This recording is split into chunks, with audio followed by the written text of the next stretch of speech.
Welcome back to Create Positive. Today, a topic that is not comfortable, yet very important for having a more positive experience in your life.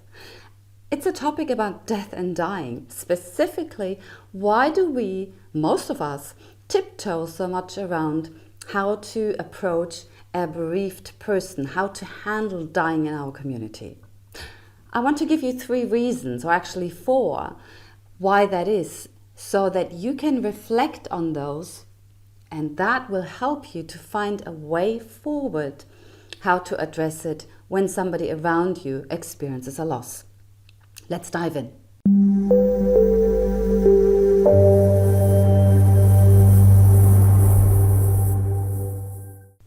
The first reason why we don't know how to approach a bereaved person is that we don't know how to handle death and dying anymore.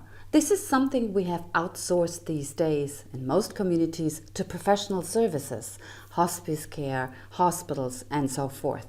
In the olden days, dying was part of a family's life. Kids would have grown up with the process of dying. They would have known what it looks like when the grandmother dies, how she smells, how her last days get handled and look like. And afterwards, the child would sort of observe how people come in and give their condolences and approach the family who has just experienced a loss. So you get skills, and we don't have these skills anymore.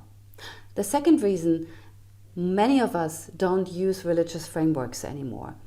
And if you are a religious person, you have a couple of rituals that help you, and with it a language, how to address dying and what that means. And also, once somebody has passed over, there are more rituals afterwards, and those frameworks give you an idea how to address the topic of death and dying, and with it, how to address a person who has just lost someone. Another reason why we tiptoe around that topic and the person who has just experienced a loss is it brings death to our own home. If you watch somebody who has just lost somebody, you think, oh my God, not me, I don't want to experience that, because you imagine how much suffering they might experience, especially if it's a sudden death or if it's a death of a younger person.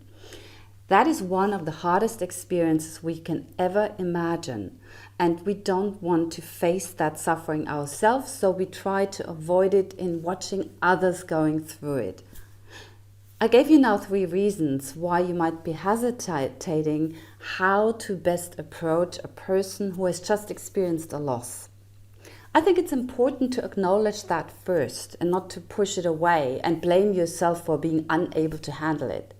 I think it's important to reflect and understand, this is why I might feel so uncomfortable, because once you do that, you first can apply more self-compassion and be good to yourself and say, hey, okay, that's why I'm hesitating. And second, it gives you a way forward, because you could literally use those reasons as an anchor point how to address that person.